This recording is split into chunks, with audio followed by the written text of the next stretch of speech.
Hey guys, Scott Brown P1 again, and this is another ranking video, but this time I'm doing my top 20 favorite movies of all time, in my personal opinion. I have two animated films on this list that I think are worthy of being on this list. That's one disclaimer. The other disclaimer is this is all just my opinion, so you're free to have your own lists and you're free to have your own rankings. So to get started, we're going to have to go through this real quickly because this is a long list. So at number 20, I have Rush Hour. Probably my favorite buddy comedy film of all time. Mostly in the cop genre. Because Chris Tucker and Jackie Chan's chemistry together are amazing. The action scenes are really fun to watch. And while the humor may be a bit dated at times, it's just that's what makes it, that's what gives it its charm. And again, the action, the comedy and the chemistry between the two leads and the rest of the cast is also fantastic. And for 1998, it still holds up without much of the humor getting in the way. The humor still is really funny to me. I laugh every time I watch this movie. Again, with the comedy and the buddy cop chemistry, it's just an all-around fun time, and I think everyone should watch this movie if you're into cop movies and buddy genre movies. So at number 20, I have Rush Hour. At number 19, I have Forrest Gump. And this is not the only Best Picture winner on this list either. But Tom Hanks as Forrest Gump. What an amazing Oscar-worthy performance he gave in this. And the rest of the cast, like Sally Field and Robin Wright and Gary Sinise, they all do a phenomenal job. But the story and the way it progresses, it's a very well done, very well told movie, and based on the book, which I've yet to read myself. The thing I love most about this movie is the emotion.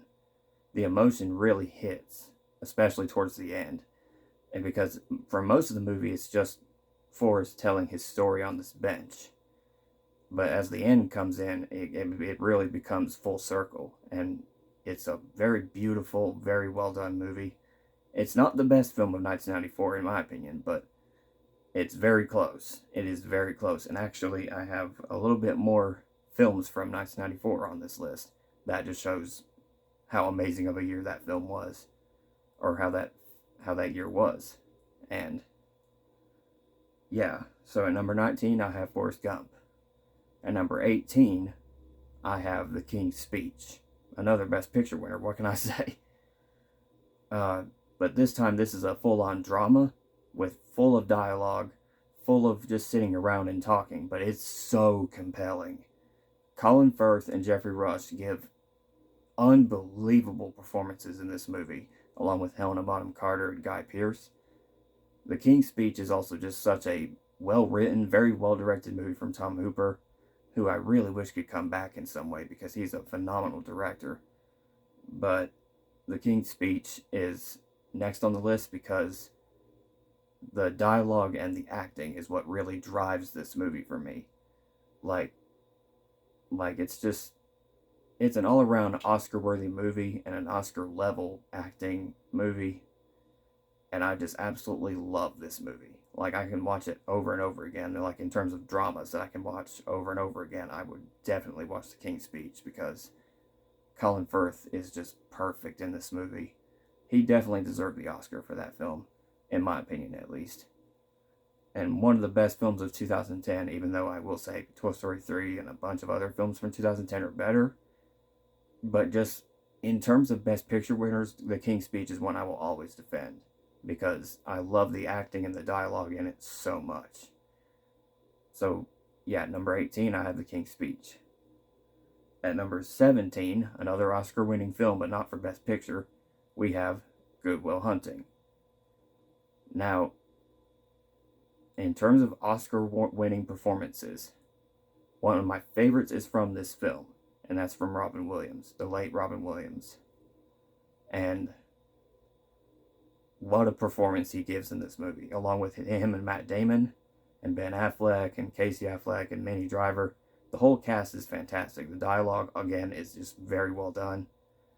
But the direction from Gus Van Sant. Gus Van Sant is a great director, and I've yet to see more films of his, but he directed the crap out of this movie. And Robin Williams, along with that amazing script, he really carries this film as the caretaker or the psychologist. And he just, especially after mental health issues that I've had over the years, this film really hits hard for me because getting to know a psychiatrist and getting to know more about myself, this film really holds up in that regard. I've not seen this film in a long time, so I might as well do a review of it at some point, but it's one of my favorite R-rated films that I've seen, along with King's Speech, and to my number one, which we'll get to later. So yeah, at 17, I have Good Will Hunting. At number 16, we're getting into more fun films at this point in time. So at number 16, I have Men in Black. My favorite Will Smith movie next to I, Robot and Independence Day, obviously. Yeah, Men in Black is just such a fun, entertaining sci-fi alien movie. And Will Smith, as always, is just incredible. But Tommy Lee Jones, him and their chemistry together, like they are just phenomenal actors together. And I love the effects look pretty dated at times, but like I never really care how dated the effects are when it comes to watching movies because I know it's part of an older generation, and I just feel like it gives it a lot of charm by the way it looks. And also, I gotta give props to the villain of this movie. He did a phenomenal job. But Men in Black is at number 16 because I do have a lot more other films and sci-fi films that I like more than this one. But in terms of the most fun sci-fi that I can watch, Men in Black, or the whole trilogy of Men in Black, I can watch over and over again for fun sci-fi and aliens and stuff like that. So at number 16, I have Men in Black. At number 15, we finally get a Star Wars film on the list, The Empire Strikes Back. What else is there to say? I mean, it's Empire Strikes Back. The second Star Wars film chronologically, but the fifth film in the whole saga. And what a film it really is. Directed by Irvin Kershner, starring Harrison Ford and Mark Hamill and Carrie Fisher, all of them who do a phenomenal job.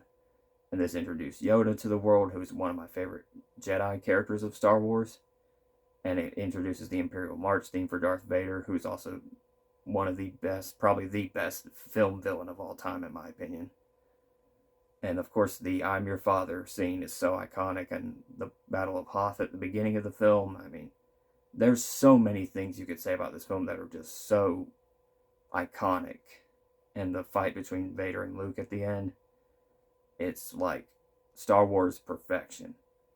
There have been other Star Wars films and shows that have come close to this, in my opinion, like Andor, Rogue One, and even the prequels I really enjoy as well. I grew up with the prequels more than the original trilogy, but I still think the original trilogy has the best Star Wars film. So at number 15, I have The Empire Strikes Back. Number 14 is The Lion King, the original Lion King. I don't have a problem with the remake, but I've got to put the original here because it's a childhood classic in my eyes. Like, this is a film that I cannot get enough of. In terms of Disney films, in terms of animated films, like, The Lion King will always be there with me. Like, even as a kid, I loved the songs and the music and the animation and the cast. Like, they all do a phenomenal job voicing these characters from young to old. And what can I say? It's Hamlet, but with lions. That's what a lot of people say it's based around on. And the animation's gorgeous still to this day. Hans Zimmer's score is incredible. And this is probably Disney's best film, but I do have a lot more personal favorites over this one, but I still think this is top 5 Disney for me.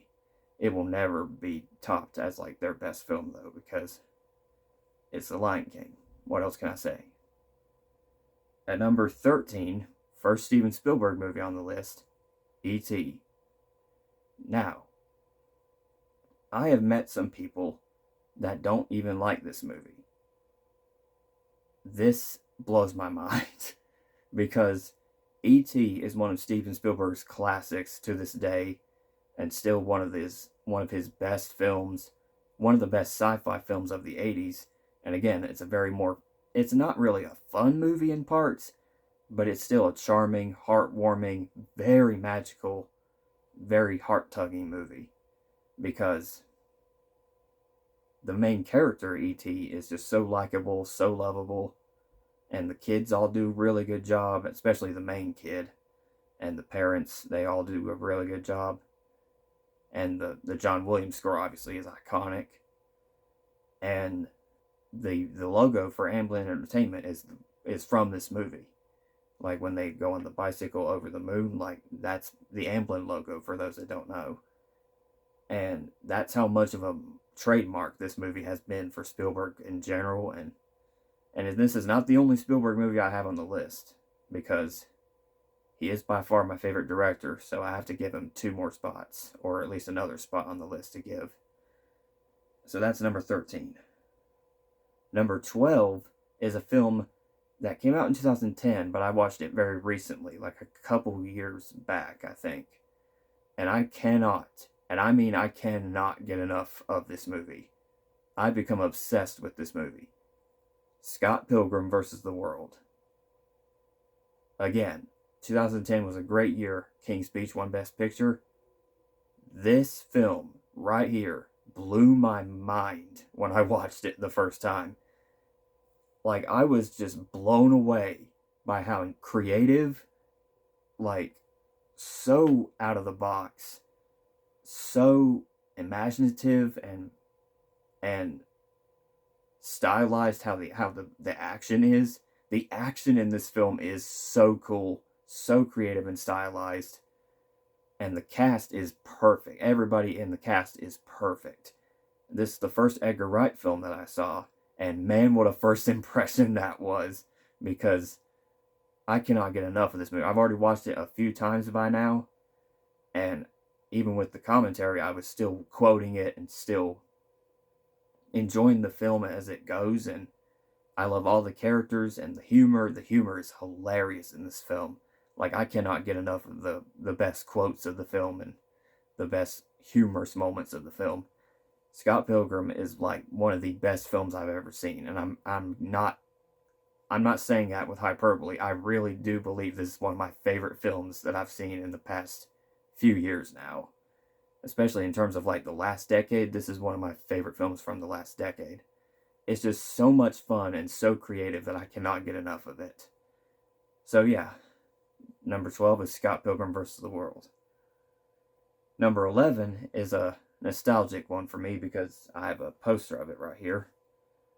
One of my favorite franchises and one of my favorite films, Transformers, the first Michael Bay film that's on the list.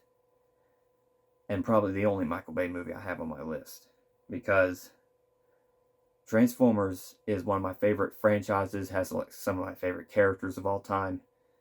And I remember watching the cartoon when I was younger, but I remember watching the film first, and the film got me more into the franchise and everything else. But Optimus Prime, Bumblebee, Megatron, and all those characters, like, I love because of this film. And I even love the human actors in this film. The human characters are actually well served for this particular movie. It was a nice balance between the humans and the Autobots and Decepticons. Like, I actually think the action and the human parts were balanced very well in this one in particular.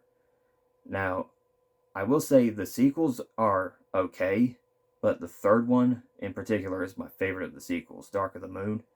But I don't think anything's going to top this one. I've yet to see Bumblebee and Rise of the Beast, but nothing will ever top this one for me, because Transformers from 2007 is such an iconic film in my eyes. Like, the sound effects and the designs and the visual effects, like, they all still hold up, like, really well. And some of the humor is really funny still.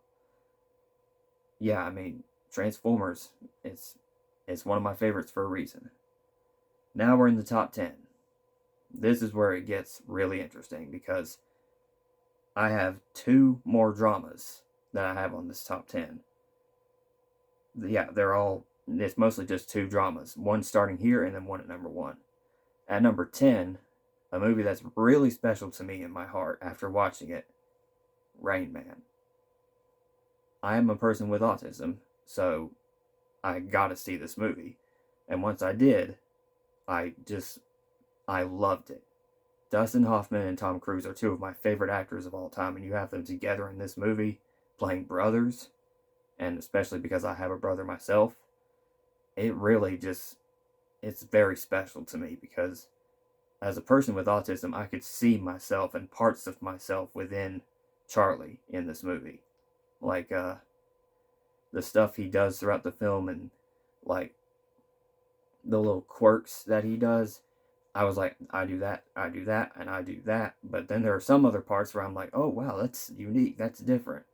Because I've not met much people with autism yet. But I've seen a couple. And they're all really nice people. They're all really good people. And and the traveling aspect of it, like the film, like, progresses as it just goes on this trip with these two brothers as he's trying to get money to, like, help his business, but then he realizes he has a brother who has, high forms of autism. And their performances are incredible. Dustin Hoffman definitely deserved the Oscar, in my opinion. But Tom Cruise also needs his flowers because he's a very phenomenal actor when he needs to be. Because Charlie and Raymond are Raymond. Yeah, Rain Man is Raymond. That's what I meant to say earlier, was Raymond's quirks. But yeah, this is a film that I will never forget watching for the first few times. And in terms of dramas that I still watch, Rain Man is one of them. Number 9, we're getting to more nostalgia-wise films. And one of my favorite films of all time on the list, Pirates of the Caribbean, The Curse of the Black Pearl. I remember watching this one ever since I was young, like really young. Probably a little bit too young. But Johnny Depp is Jack Sparrow, the pirate action, the music is still my favorite film score of all time, the effects still hold up, the cast is great. Everything about this movie I can just watch over and over and over again. Like, every time I listen to the score of this movie, I immediately get transported back into that certain scene where the film score plays. That's how much I love this film. Now, Johnny Depp even got an Oscar nomination for this performance as Jack Sparrow, and he's iconic for a reason. Like, I love Jack Sparrow in this movie in particular. I love him in the first 3 in particular, but the first one will always be the best one. I mean, you got Jeffrey Rush again playing a villain, and you got Will Turner and Elizabeth played by Orlando Bloom and Keira Knightley. Yeah, that was her name. And they're all in particular just so fantastic. And I really love, this is another Disney film that I have on the list, and it's a live action Disney film. Disney can make good live action films, and this right here proves it. This was like one of their first big successes as a live action film. So, yeah, I mean, Pirates of the Caribbean, the first one on the list. Now, number 8, another Spielberg movie, and you're probably gonna underestimate me about this one, but yeah, it goes back and forth between this one and Last Crusade, but I gotta go with Raiders of the Lost Ark. It's probably the best Indiana Jones movie for a reason. Like, phenomenal opening sequence, iconic characters, done by Steven Spielberg and George Lucas, who was a part of this film, and the rest of the Indiana Jones franchise. And Last Crusade to me is my personal favorite, but if I had to pick which one is the best, it had to be Raiders. Raiders is just too iconic. Like, John Williams' score is just iconic as well. And it's easily one of my favorite Steven Spielberg movies. My favorite is actually The Adventures of Tintin. Very overlooked film. Please check that one out. But Raiders of the Lost Ark will be Spielberg's magnum opus for me. Like, it really is just that good. But he's also involved with my number 7 pick, which is Robert Zemeckis' masterpiece, Back to the Future. I did have a poster of this one before, but it's all gone now. But yeah, it's Back to the Future, one of the most iconic 80s films of all time, and probably my favorite film of the 80s, even though I know it's a safe pick, but I just can't get enough of Back to the Future. It's another one of those movies that I can just watch over and over and over again and never get tired of it. And 1985 was a banger year for movies. It really was, and this film is probably the best of them. But you could say Breakfast Club was also up there, and I've seen other John Hughes movies like Weird Science and Ferris Bueller and Planes, Trains, and Automobiles, but Breakfast Club could be at this spot for 1985, but like, it's Back to the Future, man. The DeLorean, Michael J. Fox and Christopher Lloyd's performances are just iconic as Marty and Doc.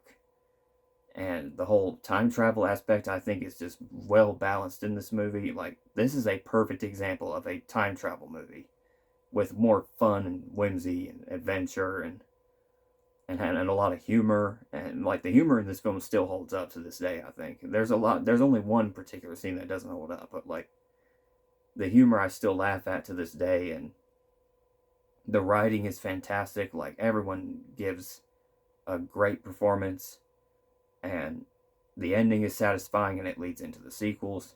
Each film leads to the sequel that comes later, and I really love how it's all connected together. And Back to the Future is just one of my favorite films for that reason. So there it is. Number 6 is our first comic book film on the list, even though Men in Black could also be counted as a comic book film because Marvel did that, and with a subsidiary of Marvel. But number 6 is Marvel's The Avengers. I still remember the hype around this movie. Like, it was everywhere. Nobody talked about anything else than this movie right here. Like, I still remember when it first came out, it broke a lot of box office records. It was the culmination of phase 1 of the MCU, which was now getting started. And the thing I love most about this movie is the cast and the action and the effects, because they all still hold up. You got Iron Man, Cap, Thor, and Hulk all in the same movie, and it all works. Joss Whedon directed the crap out of this movie, and the writing is just quick, snappy, really funny at times, particularly from Iron Man. He gives like the best lines of the film, of course. But Chris Evans as Captain America is fantastic. Chris Hemsworth as Thor. And we had the first time having Mark Ruffalo as the Hulk. And I think Hulk in this movie is like some of the best he's ever been. And after seeing Spider-Man Brand New Day, I was like, he's back. He's definitely back. And Scarlett Johansson and Jeremy Renner as Clint. They all do a phenomenal job. Nick Fury and of course Loki being one of the best MCU villains, in my opinion. And this is where it all started. To me, this is where the MCU truly started. And it's still my second favorite MCU movie. Like, just right on the tip of number 1. But then, of course, we had Infinity War and Endgame, and I think those are even better. But in terms of my favorite movies of the MCU, this is up there for me. So, The Avengers at number 6. But at number 5 has my favorite Marvel film, period, and my favorite comic book film of all time, Spider-Man 2. What else can I say about this film that everyone else hasn't already said? Like, Tobey Maguire is so good in this movie. Like, you really feel bad for Peter in this movie, like you do with the new Spider-Man that just came out. You feel bad for Peter in this movie. But the thing I love most about this particular film, in terms of over the first one, the villain, Doc Ock, or Dr. Octopus, played brilliantly by Alfred Molina, is by far one of my favorite comic book villains of all time, especially in film. Because the way they captured this character with the metallic arms on his back, and how he progresses as a character and his arc throughout this film, and how sympathetic he is. It was my first experience as a kid seeing a villain that I actually felt sorry for. And that is like, that blew my mind as a kid. And the action sequences are still fantastic to this day. And the train sequence will never be topped in terms of best action in film for me. Like the train sequence from the clock tower all the way down to when they're on the train. Brilliant filmmaking from Sam Raimi. Like, unbelievable. But you also got other great characters like James Franco's Harry Osborn and J. Jonah Jameson, and there's a lot of great drama throughout the film, and there's a particular Aunt May scene that I still think is probably the best Aunt May scene we've ever had in Spider-Man history. And yeah, the Danny Elfman score is fantastic. I forgot to mention the scores for Back to the Future and the Avengers. They're all fantastic by Alan Silvestri. He's my favorite film composer. But Spider-Man 2 will forever be the best comic book film in my heart. Yes, over The Dark Knight, even though I still love The Dark Knight. And now number 4 is a childhood classic in my mind. This one is one of my personal favorite films just for nostalgia and childhood. And that would be Shawn Levy's Night at the Museum, starring my favorite actor, Ben Stiller. Yeah, I mean, it may be a strange thing to put at number 4 over all these other films, but like, I will never get tired of this film. I quote it almost constantly in my head, and I love all the characters, and the Alan Silvestri score is so underrated. More people need to actually hear the score for the Night at the Museum movies because they are phenomenal. And again, it has the late Robin Williams in it, of course, playing a really good Teddy Roosevelt, might I add. But the whole cast in Night at the Museum is just so stacked. Like, you actually wouldn't believe it, but Dick Van Dyke plays a villain in this movie. Like, that is unreal. And Ben Stiller's Larry Daly is like one of my favorite film protagonists of all time. And it's actually based on a children's book that I've never read, but I've heard like it's very different than the film. And I will never forget watching this movie for the first time and just being bewildered and just in awe of it. Because it has a lot of wonder, it has a lot of humor, it has a lot of heart. That's what Shawn Levy does best. He really does have a lot of heart in his films. And Ben Stiller and Robin Williams, everybody does a great performance. And I really love the story and the setting. The setting of this movie is so cool. And the visual effects still hold up for a movie like this. Like, I had to put it in the top 5 for that reason. Now we're in the top 3. These top 3 for me will never be changed. The number 1 spot was changed before. But right now, this is my top 3. At number 3, I have Pixar's most underrated film, A Bug's Life. I'm a massive, massive Pixar fan. I love the Toy Story films. I love Finding Nemo. I love The Incredibles and Cars. But no one ever gives A Bug's Life enough credit. Like, it was the Ant and the Grasshopper storyline told by Pixar, and it worked so well. Flick is my favorite Pixar protagonist ever, and one I root the most for and feel sorry for. And this is funny because we just lost Hayden Panettiere this year, and she voices Dot in this film, the princess. One of the princesses. She is unbelievable as Dot, and I will always never forget how good she was as Dot. So, rest in peace to her. And Julie Louis-Dreyfus as Princess Ada, amazing. Kevin Spacey as Hopper, probably the best Pixar villain in my eyes. Like, no one gives Hopper enough credit as a villain because he was written so well. And he was acted brilliantly by Kevin Spacey.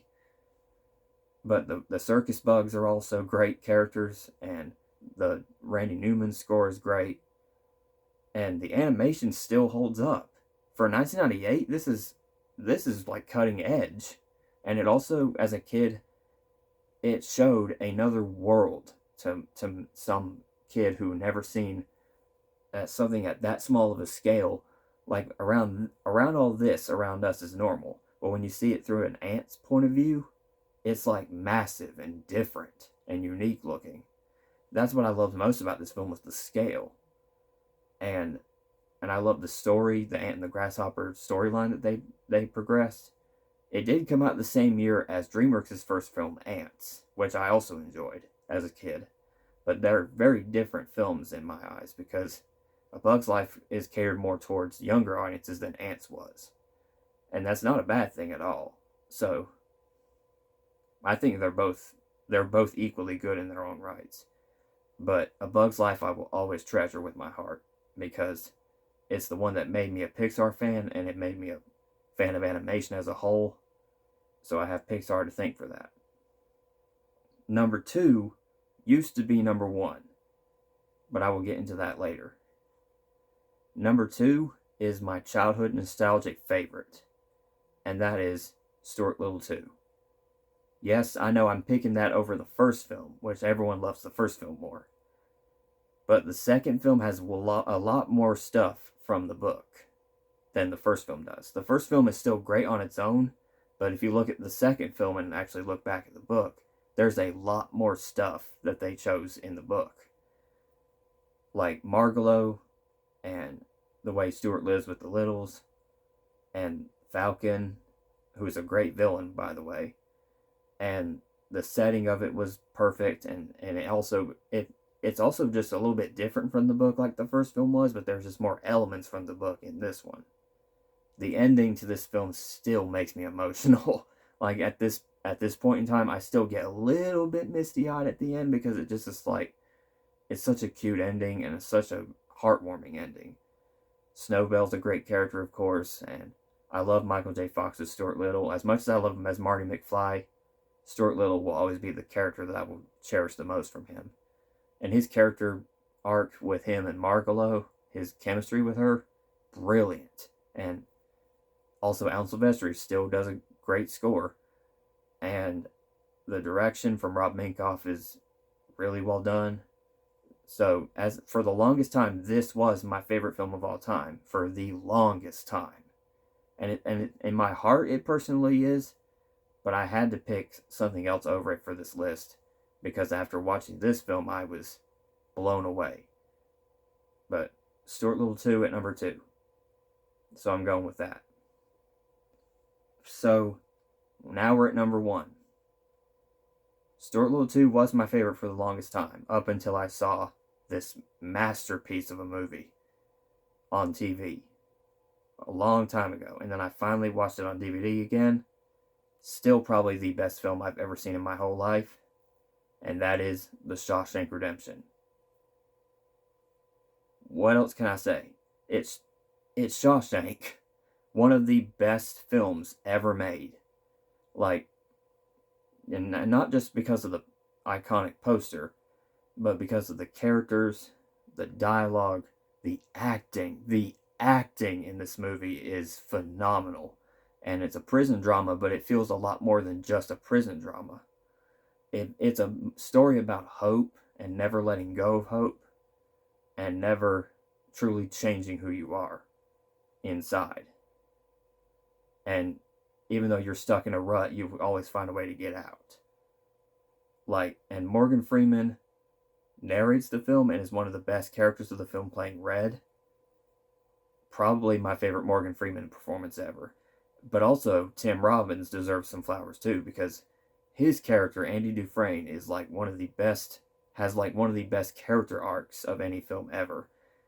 You think he's done something bad, but then you realize maybe there's more to him than we thought. And as the story progresses, I'm not going to spoil everything about this movie, because you have to see this blind. The cast is all great. It's just the acting, the story, Thomas Newman's score. Oh my gosh. This film is a masterpiece. I'm not saying that lightly. This is the one film I would consider a masterpiece. The rest of these I can watch over and over again and just have more fun with. But if I had to pick a film that I would say is probably the best film I've ever seen so far, Shawshank Redemption is that film. So, that's my top 20. Hope you guys enjoyed this ranking, and I'll see you guys later.